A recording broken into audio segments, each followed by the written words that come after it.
The IMF, the International Monetary Fund, is holding its annual conference in Washington. Tom Keene is there. And Tom, we know you're going to be speaking very soon with the new managing director, Christine Lagarde. Yes, thanks so much. We're here at the IMF headquarters in Washington.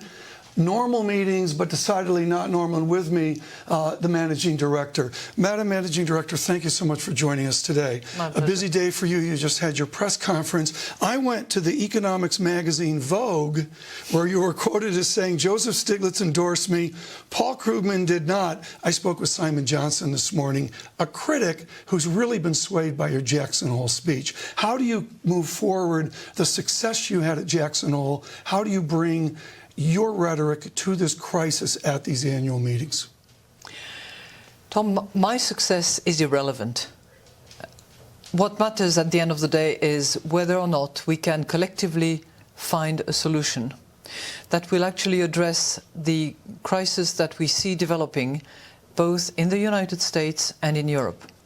Whether it's the sovereign debt crisis that fuels into weaker bank, weak growth on the one hand, or heavily indebted household, weak growth, high unemployment, and the battle over deficit and debt. Those are crisis centers that need to be addressed collectively. And my message to my membership, which is 187 countries, is twofold. We're in it together, and we will be able to solve it together. And to me, although the situation is difficult, the growth has slowed, the downside risks are high, I think that there is a path for recovery if there is a collective drive and a determination to actually address it. This collective drive and the desire to get to Monday, what do you want to accomplish Thursday, Friday, Saturday, into the weekends? What is your benchmarks for success as you go to Monday and markets reopening on Monday? Obviously, we look at markets, but the action of the fund is not driven by the trepidation of... The anxiety and trepidation, I wrote that down from your press conference. Of markets on a day-to-day basis. We try to look at the fundamentals, we try to look at the short, medium and long term. Our job, as I see it, is to provide the best information, the best analysis possible, to recommend policies to our membership, and obviously to provide technical advice on the ground where it's needed, and when it's needed as well, to provide lending to countries that are in a crisis. We are fighting on all fronts at the moment. What I hope we can achieve is a better common diagnosis of the current situation. And I hope to improve the collective determination to address those crises in the best interest of all, not just the advanced economies, in the interest of the emerging economies, in the interest of the low-income countries. Nations. All of them are concerned. You mentioned the word hope, which is a dangerous word in economics. I liked your phrase within Jackson Hole's speech, the chains of contagion. How can you assist European leaders, Geithner in Poland, maybe shown the door, the G7 meetings in Marseille, less than successful? How can you and your institution assist these European leaders in breaking these chains of contagion?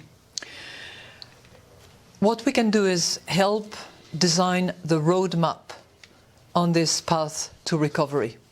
Because sometimes, and I've experienced it as a Minister of Finance, you see within your boundaries what you can do. You are mostly focused on your own agenda and your own constituency. But what we have at the moment is a much broader crisis that concerns not just one country or one region, it concerns all of them. So what the IMF can bring, the added value of the fund, is this honest, neutral, unbiased analysis of the situation and the recommendation of policies. Then we should also instill, and I will try to do that, instill a sense of urgency, because I think things need to happen now that go beyond the local political bickering that does not help sorting out the situation. The markets that we see are so urgent right now, whether it's Euribor OIS extending today, obviously with the phrase significantly yesterday used by Chairman Bernanke. What would you like to see out of European institutions?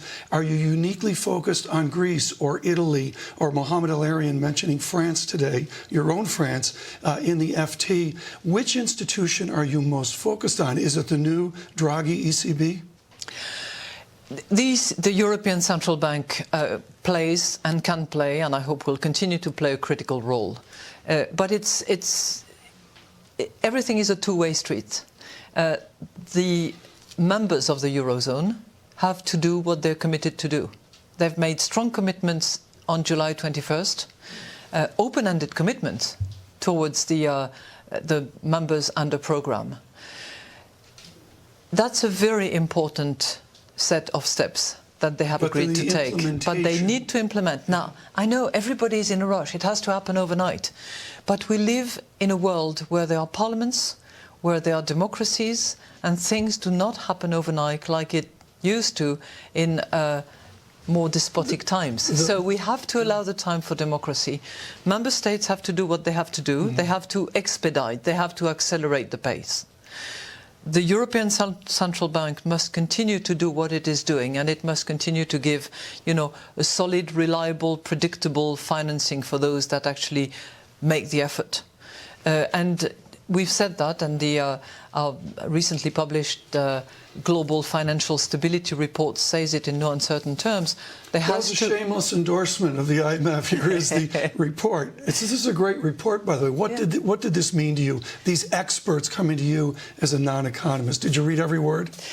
I didn't read all the exhibits, but I read most of the reports, because that's one of them. The Global Financial Stability Report is one. We also have the World Economic Outlook. We have the Fiscal Monitor. Those are the flagship reports. Yes. And I read, and there are plenty of other reports as well. Yeah. But we have key ones that are extremely meaningful. How do you link then this more institutional slow motion IMF with a crisis in Europe right now? I was talking with our James Hertling in Paris about the need of consolidation of European banks. This isn't the United States where you have mergers and consolidations. How does the IMF suggest we consolidate potentially French banks or Italian banks?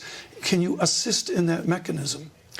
It's not for the IMF to get directly involved, and I would certainly refrain from commenting anything having to do with my country, for obvious reasons. All managing directors have done the same thing.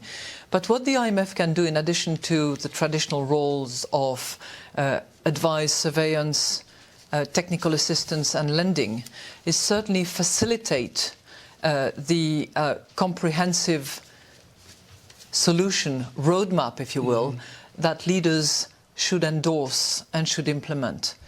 We can be in the background, behind curtains and doors. It doesn't matter. I'm not for the spotlights on the fund, but I'm for an effective fund that can actually help facilitate leaders coming together. Every time I come to IMF, there's always a surprise. The word that has surprised me since I saw you in New York yesterday is this word resource. Nicholas Lardy at the Peterson Institute, among others, asking about where will the IMF, underfunded, maybe needs to recapitalize its own effort, where will the new resources come for the International Monetary Fund? And can we presume a large part of them will come from the American taxpayer? There is no mystery about the resources of the IMF. The resources of the IMF are provided by the members of the IMF. It's an institution that is rule-based, that is accountable to its members. The members lend. The IMF then provides assistance by way of loans to the same members. Yes. And the members who have lent to the IMF get their money back and more, because we never give grants or subsidies, we lend with interest, and we are a very secure creditor. So it's not as if it was money wasted into an international institution. It's money that is invested for the well-being of the economies of the world, and that is refunded with interest on the top of the principal. You have an absolutely unique perspective across the Atlantic Ocean with your time as a student in Washington and your service to the French Republic, among others, your time in Chicago with Baker and McKenzie. When you look at this moment that you're in at the IMF, what have you learned in the last 6 weeks in your ramp up here as managing director? What is the thing that has struck you, surprised you about this institution? I've learned a lot. That's for sure, because it's a lot of work all the time, and it's drawing on people's expertise, resources and talent on a constant basis.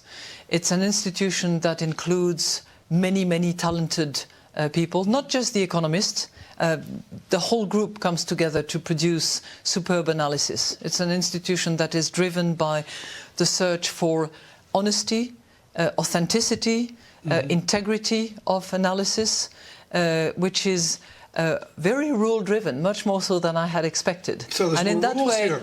Within that way, you know, having been a lawyer for many years of my life is actually helpful to appreciate how the whole operation works. But it's a very, very serious institution. One final question, if I may. When you look at the anxiety and trepidation that you spoke of in your press conference, what can you do right now to calm these markets? I don't think that I can either calm or generate anxiety. This is not my business, and this is not the business of the fund. The business of the fund is to look at the medium and long-term perspective, to analyze the fundamentals, to appreciate the value and virtue of economic policies, and to make sure that implementation actually takes place. But I would say that a lot of anxieties and fears are overestimated at the moment, and I would hope that's probably wishful thinking, but I would hope that analysts would actually look under the skin of budgets, of economies, of policies, to appreciate their solidity. And I can think of several countries, I will not name them, some in my old backyards, that actually have embarked on a path of very solid fiscal consolidation. And that is completely under the radar screen, just because there is this sort of animal spirit that drives people to being overly negative at the moment. Madam Managing Director, thank you so much. Let's go back to New York from these IMF annual meetings. Tom, thanks so much. Tom Keene joining us there from D.C. You just saw him there with the new head of the IMF, Christine Lagarde.